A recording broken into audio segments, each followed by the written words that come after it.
Welcome to the Ascend Growth AI podcast, where we mix smart growth moves with a little AI magic. I'm Teresa. Let's dive in. For today's guest, we have Heidi Morrissey, president of Kitchen TuneUp and founder and president of Bath TuneUp. She's not only led one of the most recognized home service franchise brands, but was also named a top franchise influencer, blending family values with powerful franchise systems. So, Heidi, welcome today. Thank you. I'm glad to be here. Can you start by sharing your journey with us? Sure. My dad actually founded Kitchen TuneUp in 1988. And during that time, I was finishing college. I went off and I became a school teacher. And after that, became a direct sales person because I was staying home with my children, needed some income, found out that sales, marketing, and teaching were all kind of skill sets that were embedded. So my dad approached me in 2003 and asked me to help with the company, especially with training and sales and marketing. In 2017, I became president. A natural transition for the company. We sold our business at the end of 2020, and I remained on as president of both brands. So it's a franchise. Did your father start it up as a franchise, or how did that? Actually, I was called an accidental franchisor. He started up more as a dealership, but there were some new FTC rules that were coming out and getting more recognized where they were defining dealerships and franchising. And my dad realized that the definition that explained what he was doing was a franchise. So he had to pivot and change everything into franchising at that time. Wow, very interesting. Can you explain what Kitchen TuneUp and Bath TuneUp do? Sure. So we are kitchen remodeling and bath remodeling, but we do it a little different than most. We actually create an amazing experience, something that customers don't expect. We create raving fans by providing the service and the product they want, but doing it in a way that is fun, engaging, and different than what most remodelers do. Great communication, showing up on time, doing all those things that we all wish could happen when we have home improvement projects, but they don't always happen that way. That's true. I'm sure a lot of that experience. Who are your ideal end customers and your ideal potential franchisees? Well, our end customer is anybody that has a home that wants to update it, right? I mean, nowadays people want their kitchens and baths remodeled much quicker than probably our grandparents did. This is something now where we're influenced heavily by trends, as well as our home is a place, not just an investment. This is a place where we live, and it's where we want to have quality time, and we want to share that with our families and friends. So I think that we see quite a few people like over 50 that are coming in to get some remodeling, but we do see quite a few in the millennial age also, along with some commercial clients, people that have apartments and timeshares and places that need updating. So we always say if there's cabinetry or there's woodwork, there's need for us. So that's for the kitchen space. And in the bath space, of course, people have 2.5 baths on average in their home, and it is a space that does wear out. And so instead of waiting for it to be worn and having all kinds of other issues, leaks, people are being more proactive and getting those things done early. Right, that makes sense. And how about potential franchisees? Most of our franchises do not come from the industry. They love the space. They love the reveal that comes from it. I would say that most people that come in to this industry, they're coachable. They're people that really see value in being a part of a system, as opposed to somebody that wants to be more of a lone wolf. These are people that want to lean into the support, lean into what we call the Tuniverse here. First, you've got your other franchise owners, you've got your suppliers, you got the homies, you've got people that are all working to one thing for success for everyone. And so if we all have a shared vision, a shared goal, it feels like you're never alone. For a lot of people, it's like, I want to start a business, but I really don't want to be alone. I would like to do something that gets people excited, where I get hugs and people are appreciative, which does happen in this space. I also feel like I've got great project management skills, and I'm excited about sales and marketing and building careers and jobs in my marketplace. That's who we look for when we are looking for franchises for this. Yeah, that's great. And how many franchisees are there across both the companies? Both brands right now, we are at around a little over 200 franchisees, and we have 350-ish locations. Wow.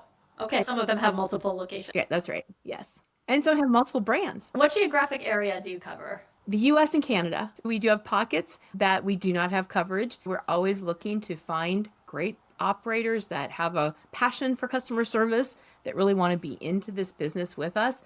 And so there's always that search for those right franchise owners. Yeah, that's true. How do you typically find them? Are they usually coming to you?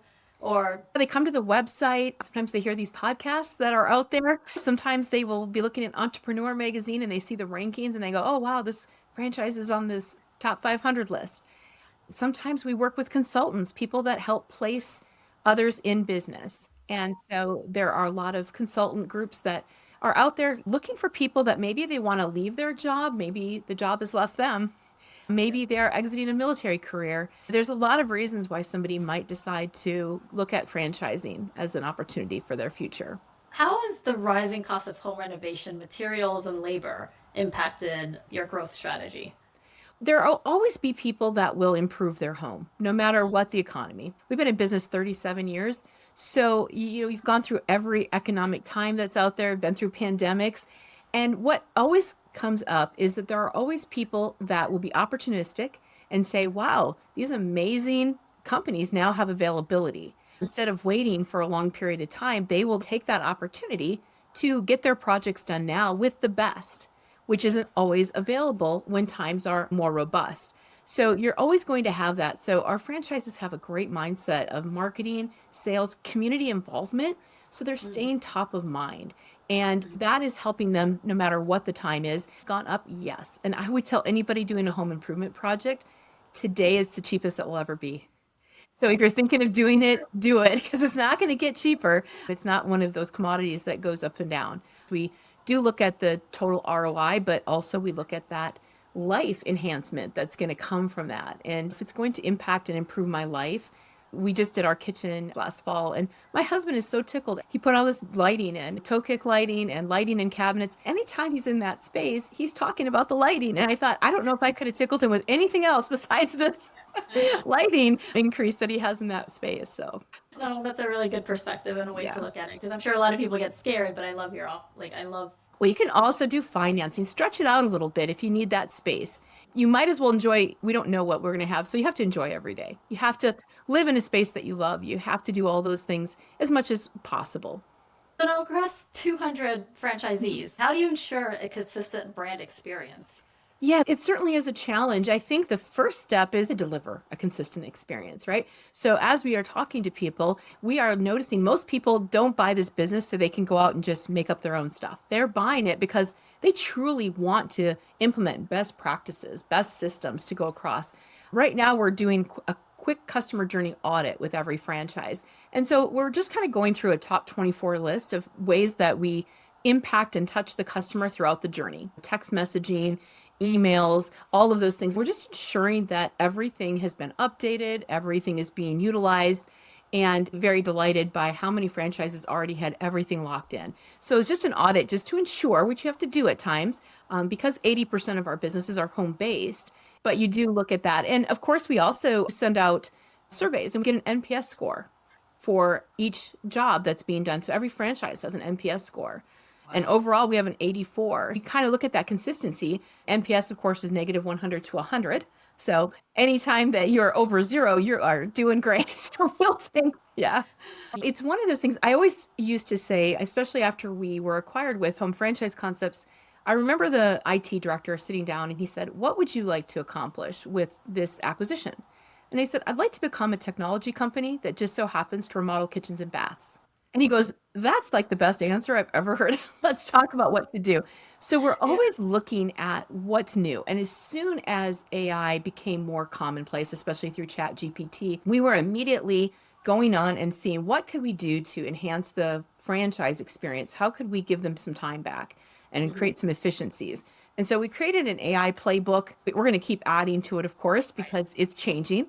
It's an ever learning model. So we are constantly making some adjustments and changes, what we call power hours. Think of it like a webinar for the franchise owners, but a little more interactive where everyone's talking and we're doing breakout groups. And we will show them step by step how here's a great prompt and share your great prompts that have come up. As you start to embrace technology as something new and exciting, then as a journey, we're always kind of adding it. We've used that methodology to help the franchises become efficient. We also found a module for sales where the franchises can record their sales calls. It immediately starts to give feedback on our sales steps so they can see what's missing. it will talk about how long did you talk versus how long did the customer talk. So many people think it's more of a 50-50, when in reality, it's more like a 70-30. And so it helps that franchise to slow down, ask more questions, let the customer have some space to speak about things. Using AI for that has been a game changer this year. That's amazing. Have people embraced it when you're trying to roll this out, or is there some fear? There's always a little fear when something's new. And I always expect that. We have a saying here that when we're changing something, we tend to label it in our brains as hard. And if we instead would change the label from hard to just new, it will soften it, and it allows us. I always tell people, think about your cell phone. I remember when Apple got rid of the home button and I had my upgraded phone. And I remember thinking, I don't like this. Where's the button? How do you do this? By the end of the day, the button is forgotten. It was just new. So you can get upset about change, or you can embrace it and learn something new today. They embrace most new technology anyway. I would say that just the recording element has an idea of what we're recording. It's really great if you meet with 3 people a day. I would definitely want some notes to remember each person's specific needs. What I love about AI, I'm recording it, I'm going to get a transcript. I'm going to just summarize it for me. Just give me the basic notes. And that's going to take a whole bunch of time away from me, and then fear that I'm going to forget something. So it just makes it so much better.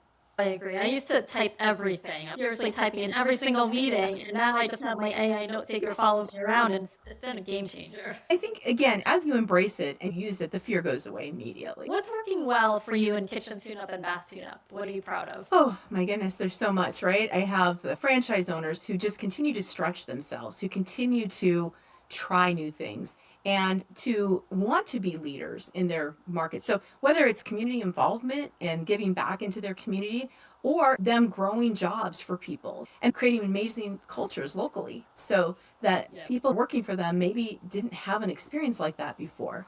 I'm really proud of my home office team that supports these franchise owners. They show up with their heart every day. There is just so much that is going well. But I love watching technology embed into different moments in time. My 22 years here, I've watched as technology is like brand new, and you see them like the first operating system, or the first time that you give them iPads and show them different visualizers and things like that. And watching that over and over again from my seat is pretty cool. I can tell even when you talk about your team, you're so proud. So that's really nice. On the flip side, what's been frustrating? I think we have this economic pressure, this macro environment that has been very challenging because it's been unpredictable. And so that's always a challenge, a headwind that you're up against, things you have to continue to navigate. With some time behind us and the idea that we've gone through other economic challenges before, you know where to pivot, where not to focus your attention. These are the times where it's really good not to watch the news a lot. I tell our franchises, if we do that, the fear will just mount. Instead, you have to be informed, right? Like that's an important part. You need the headlines for sure. But do we need to dive into anything that was just there to create maybe a little more fear so that we keep reading?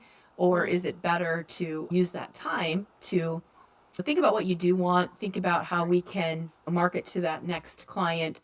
What can we post today on social media that could get people excited about their space again? I can imagine there's probably a lot of coaching you have to do in that. Right. I think that's one of the reasons people get a franchise. Honestly, if you're alone, you're just alone with you and your thoughts. I like to tell people, listen, don't believe everything you think, because our thoughts are not 100% true. And they're not 100% helpful. So if you could spin the wheel and pick another thought right now, what might that look like? Yeah. And that's so true. I mean, that is the benefit of being in a franchise. It's just nice having a mentor and someone to talk you off the ledge. I mean, that's great. So my whole team really comes at it from this whole mindset. We've got regional operations managers. We have local area marketing managers. We have people that are helping in different segments of the business. The one thing they all have in common is that they have learned a lot about coaching models and how you can use those to help people, kind of own everything that's happening, but also help them get to the other side where they need to go. Everybody has got things happening in their world. So we have to approach everything with empathy first. These are our partners. These are our business partners. And so really important. Yeah, agree. Yeah. As a business owner, what metrics do you look on at a daily, weekly, or monthly basis? Yeah, I'm kind of a numbers person too, which can be problematic because you can go down rabbit holes very quickly. Yes, there's a couple things we look at. We really coach our franchises to work towards a lead a day. We have a tracking where I can see how many leads and where we're at for each particular location to ensure that we are on track. Our marketing managers are looking at that. If you don't have a lead in 3 days, they're checking in. So it's kind of like we have but level three. Like if in 3 days you don't have a lead, or if in 3 sales appointments you don't have a sale, let's fix it. Let's figure it out. So that's one. We always look at the booking rate. How are the leads going and booking into appointments? Are we messaging correctly? Are the people that are finding us, are they the ones that are wanting to also work with us? Then you want to look at your appointment to sale. So that's our closing rate. We want to look at average ticket. You want to look at gross profit and net profit. We do have P&Ls that are all uploaded into a system where we can always look at where are we having issues. What's the COGS look like? What's the labor? What are some things that we want to pull some lever on? Or maybe it's just a one-off situation. It needs just a little coaching around it. When you start at the top of the funnel with the lead, is the lead for them like they just identify someone or they actually reach out to someone? What does that look like? Yeah, leads can come from many ways. There's national advertising and local area marketing. The number one lead source and revenue source is our website.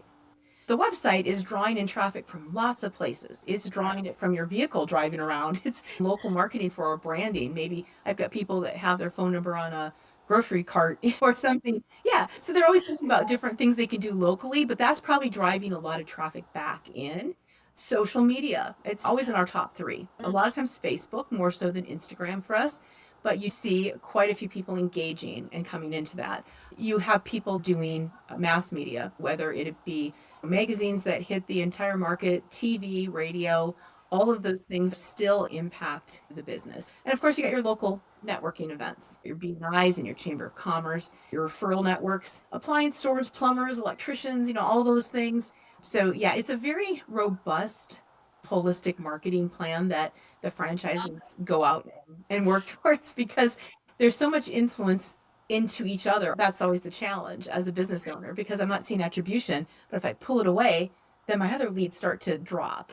Okay, so it's a marketing influencer perhaps because consumer behavior has changed.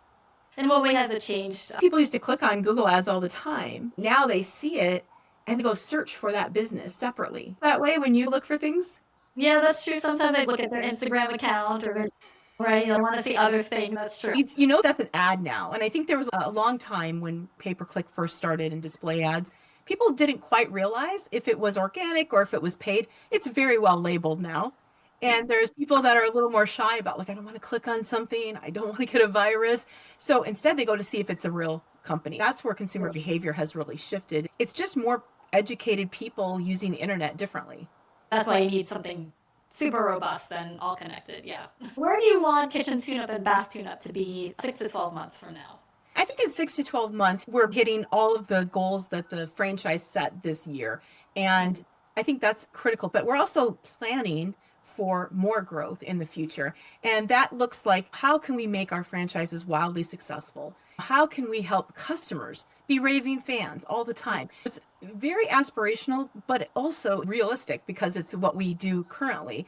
And so we're always trying to strive for those things. Like we have a bunch of initiatives from this year. Most of them are almost done. We've got them all checked off. Those are taking effect already because we're already seeing the growth through system-wide sales. All right, how's this year going to go? How are we going to impact it? And you try different tactics. Some of that comes from the franchises. We added some certification courses this year. Franchises wanted to help their installers become more skilled.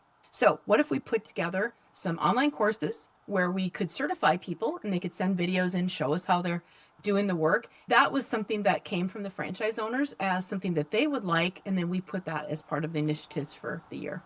No, that's great.